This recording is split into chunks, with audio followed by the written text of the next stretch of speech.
Good morning friends. इस videos में हम लोग स्पोकन इंग्लिश पढ़ेंगे और स्पोकन इंग्लिश में हमारा 3 इंपॉर्टेंट एडवांस स्ट्रक्चर रहेगा जो हम सब हमेशा यूजेस करते हैं या सुनते हैं। जैसे कि रमेश पर आरोप है कि उसने सीता के घर से 10,000 रुपए चोरी किए हैं। पीयूष पर आरोप है कि उसने एग्जाम में चीट किए हैं। सीता ने स्वीकार किया कि उसने 5,000 रुपया चोरी किया था। अंकित ने स्वीकार किया कि वो आईएएस को मारा था। तुम नहीं खा पाते हो, तुम फारसी नहीं बोल पाते हो, सीता अंग्रेजी नहीं बोल पाती है। तो ऐसे हम वाक्यों को इस वीडियोस में देखेंगे कि इंग्लिश में हम कैसे बोलते हैं। तो हमारा पहला स्ट्रक्चर है फेल्स टू फेल। इसका मतलब होता है नहीं पाता है, पाते हैं, पाती है या सकते हैं। जैसे कि हम सब बोलते हैं वह नहीं पढ़ा पाता है, तुम नहीं खेल पाते हो, तुम नॉनवेज नहीं खा पाते हो, तो नहीं कर पाते हो आप पाती थी, पाते हैं। इसका इंग्लिश होता है फेल्स या फेल्स टू। तो इसका रूल क्या होता है सेंटेंस बनाने का? तो इसका रूल होता है सेंटेंस बनाने के लिए subject plus fail plus fails two plus verb one plus object. तो जैसे कि हमारे पास 4 वाक्य हैं। वह अंग्रेजी बोल नहीं पाती है, तुम उसको नहीं पढ़ा पाते हो, तुम मछली नहीं खा पाते हो, तुम मेरे निर्णय को समझ नहीं सकती हो। तो यहाँ पे पाता है, पाती है, पाते हैं, तो इसको हम लोग सकता भी कर सकते हैं। नहीं सकता है, नहीं सकती है, नहीं सकते हैं। ठीक है। तो हमारा पहला वाक्य है तुम अंग्रेजी बोल नहीं पाती हो, तो इसका इंग्लिश क्या होगा? तो सी फेल्स टू, वो अंग्रेजी बोल नहीं पाती है। यहाँ पे फेल्स इसलिए लिखे हैं कि थर्ड पर्सन सिंगुलर नंबर के साथ फेल्स का प्रयोग होगा और फर्स्ट पर्सन और सेकंड पर्सन के साथ फेल का प्रयोग होगा। ठीक है।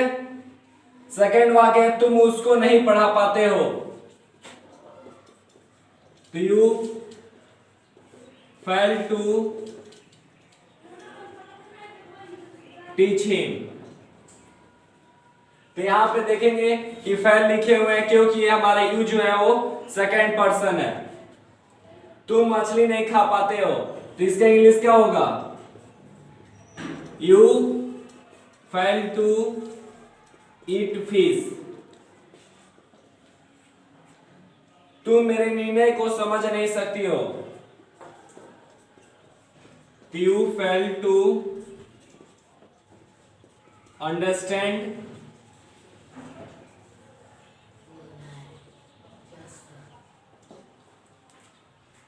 तो हमारा लास्ट तुम मेरे निर्णय को समझ नहीं सकते हो, तो you fail to understand my decision.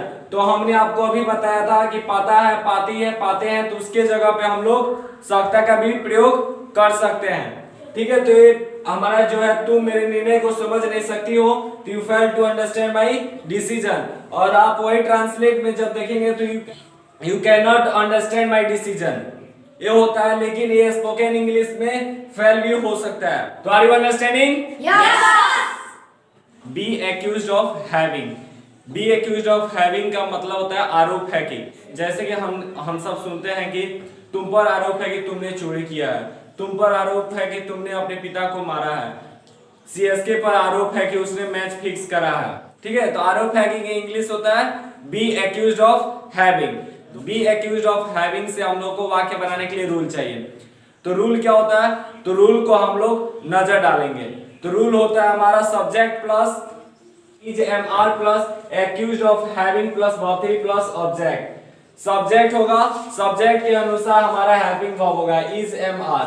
अगर सिंगुलर है तो उसके साथ हम लोग इज करेंगे, और आई है तो उसके साथ एम का, और यू इज और प्लुरल के साथ आर का प्रयोग करेंगे। और accused of having structure use करेंगे और वर्ब थ्री प्लस ऑब्जेक्ट। जैसे कि हम सब के पास 3 वाक्य हैं। उस पर आरोप है कि उसने 10,000 रुपया चोरी करा है, मुझ पर आरोप है कि मैंने झूठ बोला है, सीएसके पर आरोप है कि उसने मैच फिक्स करा है।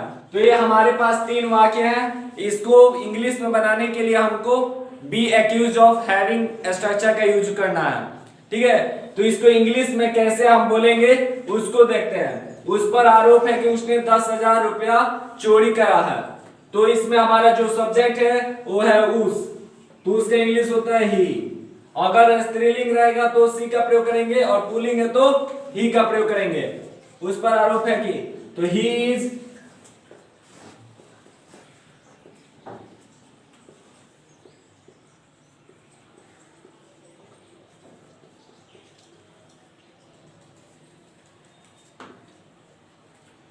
उस पर आरोप है कि उसने 10,000 रुपया चोरी करा है।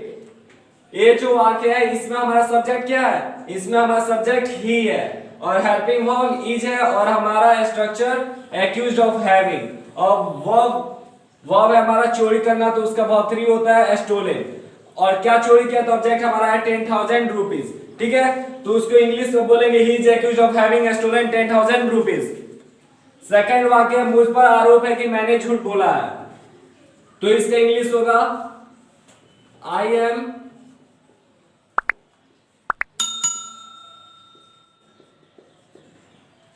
तो देखिए मुझ पर आरोप है कि मैंने झूठ बोला है, तो इसका इंग्लिश होता है I am accused of having told a lie. तीसरा हमारा जो सब्जेक्ट है वो है हमारा आई, और आई हमारा सब्जेक्ट है और हेल्पिंग वर्ब एम है और स्ट्रक्चर हमारा एक्यूज्ड ऑफ हैविंग है और वर्ब 3 हमारा टोल्ड है और ऑब्जेक्ट अलाई है। ठीक है, झूठ का इंग्लिश होता है अलाई और बोलना का इंग्लिश होता है टेल। ठीक है, तो टेल का वर्ब 3 होता है टोल्ड। तो हमारा इंग्लिश क्या बना, आई am accused of having told a lie. CSK पर आरोप है कि उसने मैच फिक्स करा है। ठीक है,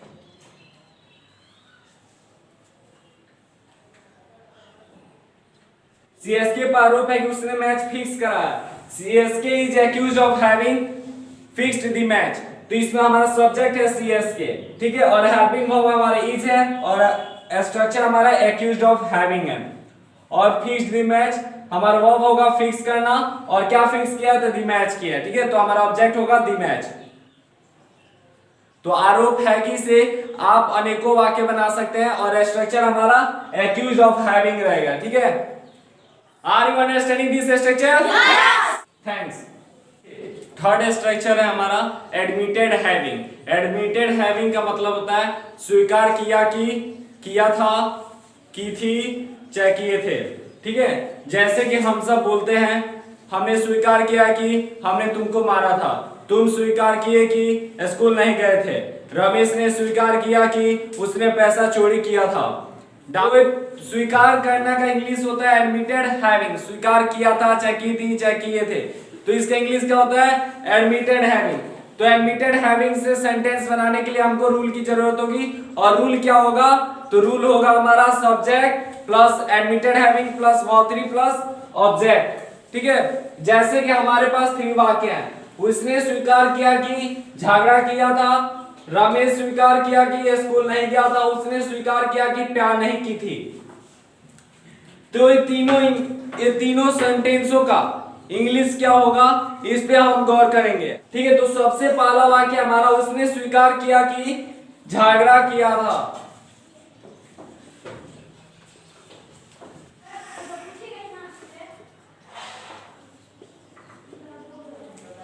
उसने स्वीकार किया कि झगड़ा किया था, तो ही एडमिटेड हैविंग क्वेरल।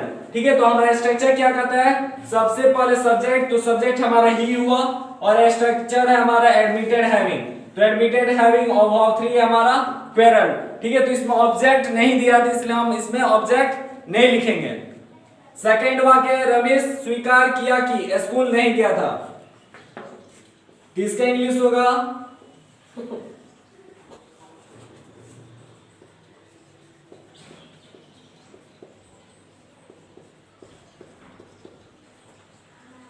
रमेश स्वीकार किया कि स्कूल नहीं गया था, तो इसका इंग्लिश होगा Ramesh admitted having not gone to school.